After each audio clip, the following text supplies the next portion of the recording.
Hello everyone! Good evening once again. Welcome back to my channel. For this time, what I'm going to do is to talk about the lesson for my students in San Jose National High School. Hello everyone! Hi to all my grade 8 students.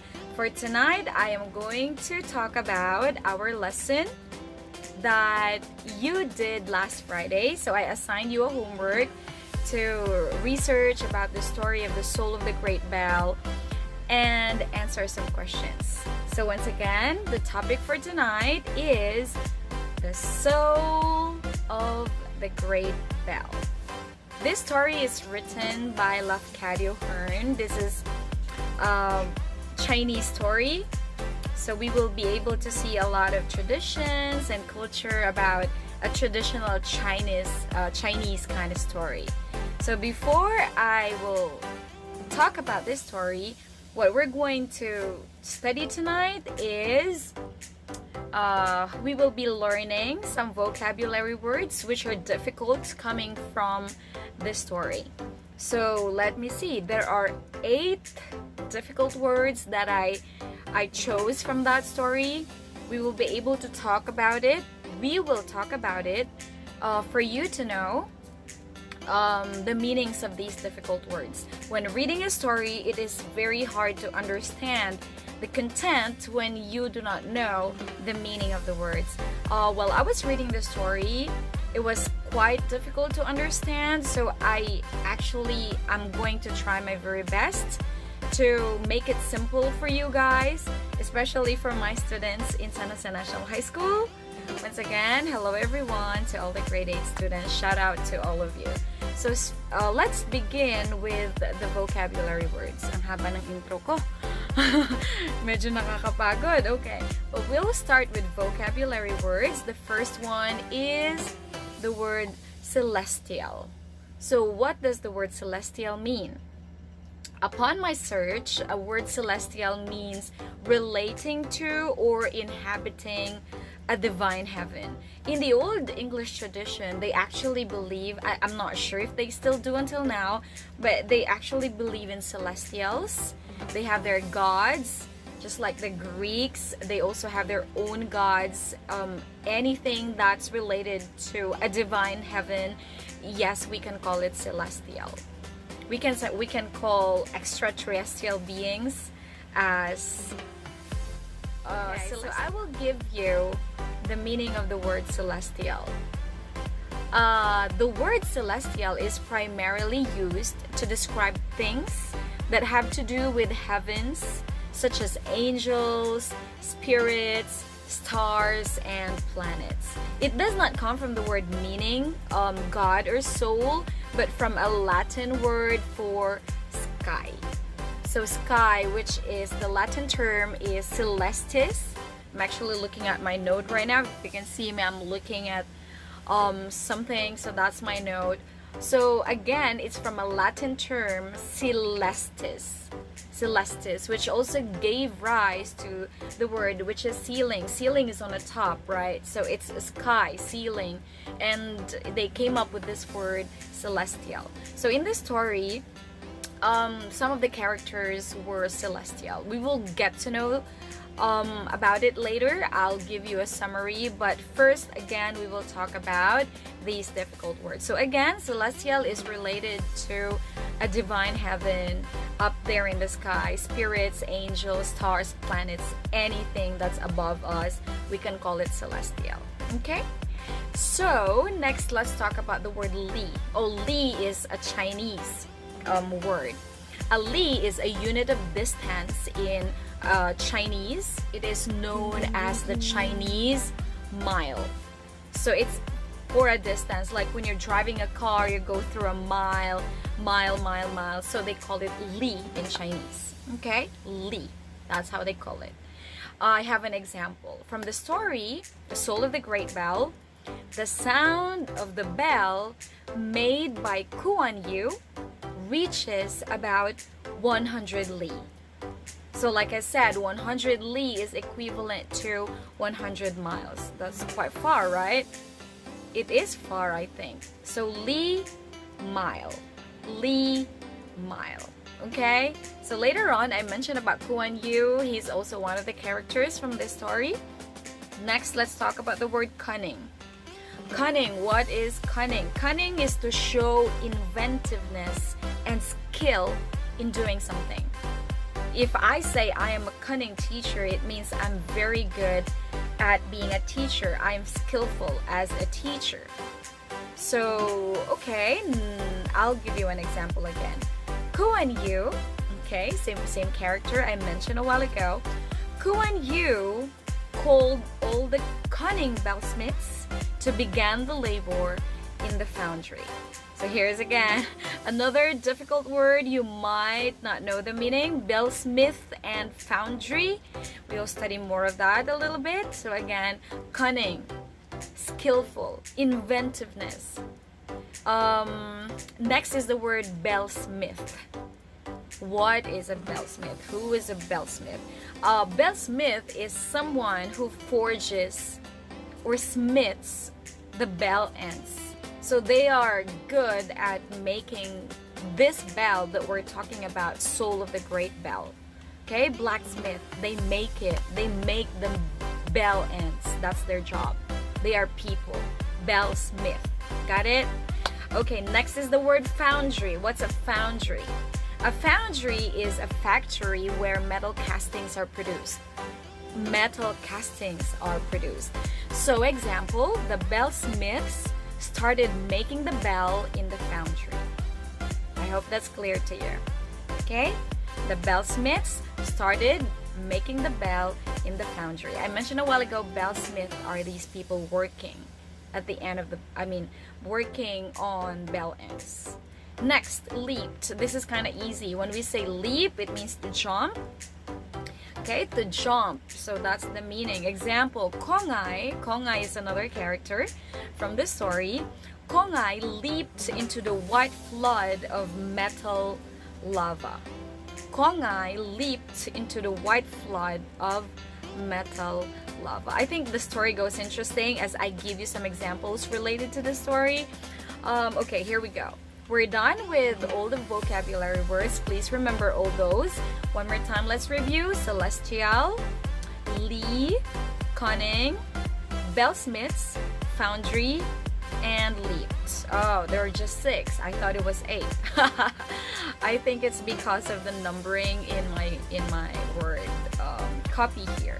But anyway, let's move on to the characters of the story. So I'm gonna tell you the characters of the soul of the great bell.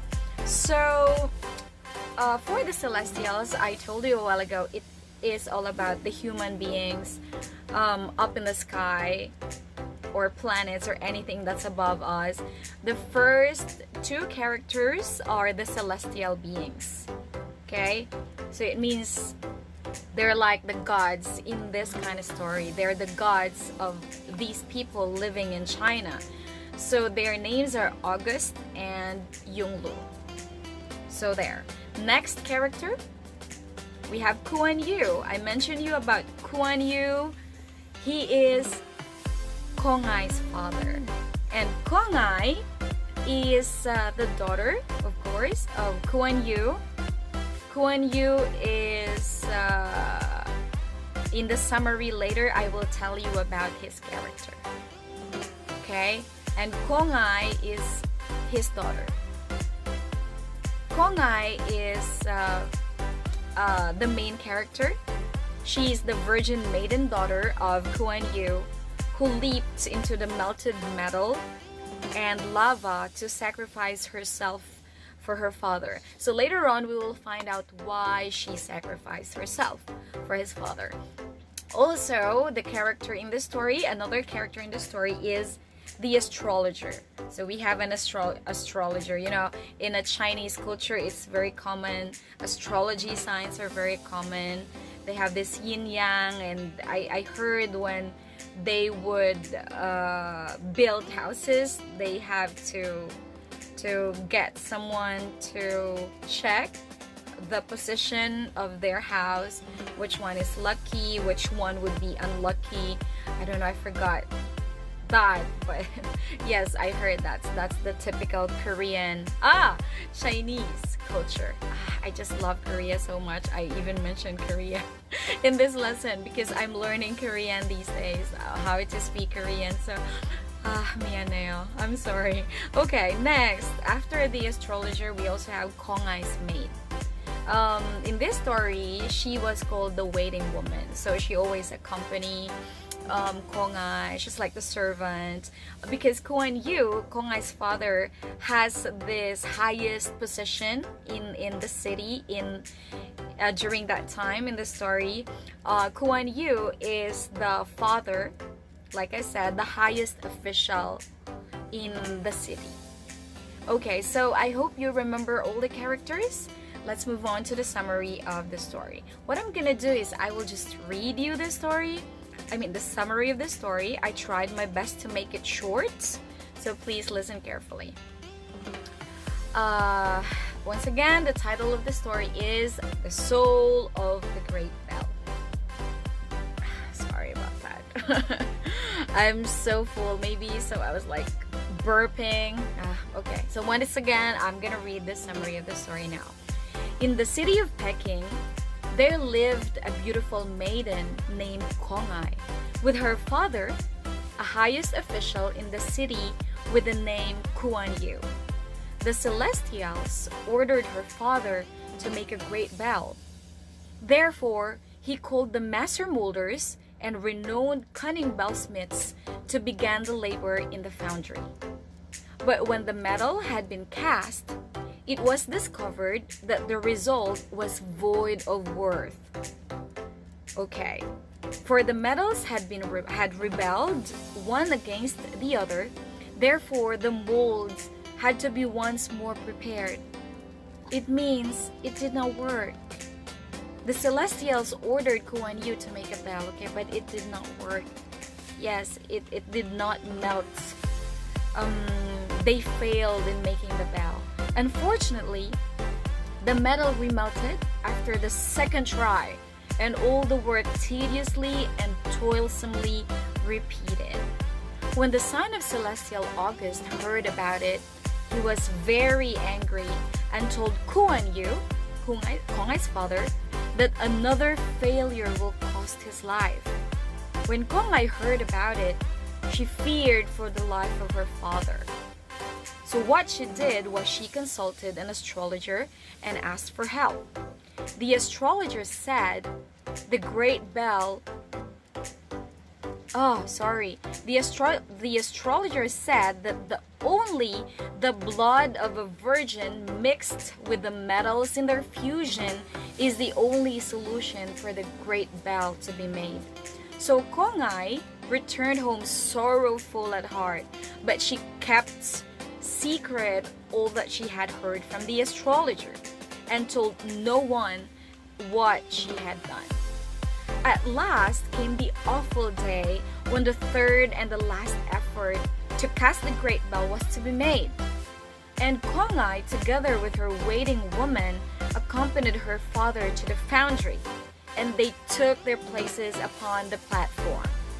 Then Kongai leaped into the flood, metal, and the lava, the furnace, roared to receive her. But in spite of all these things, the command of the Celestial and August had to be made. It was found that the bell was beautiful to look upon and perfect in form after Kongai sacrificed herself. It was found that the bell was perfect in form and wonderful in color. It was the most beautiful bell above all. And when they sounded the bell, the sound was found to be mightier than the other tones of any other bell in the whole city of Peking. It reaches even beyond the distance of 100 li in the city of Peking. So that's the end of the summary. By the way, Peking is now called Beijing in China. That was the old name. Beijing is the new name. Got it? So I hope you understood the story. Now let's talk about the setting. Let's take a look at the setting one more time. I mentioned about Peking. So the setting of the story, the soul of the Great Bell, was nearly 500 years ago at the city of Peking, which is now called Beijing. Okay, next, what is the theme? What is the theme of the story? Last Thursday, I asked you to look for the theme of the story also. Aside from the setting, you were also tasked to identify what is the theme of the story. The theme of the story is about sacrifices and love of a daughter to his father. It is showed in the story that the experience of Kong-ai and Kuan Yu as her dad or as her father, it is what a child can do in order to save his parents. I think all of us will do that, right?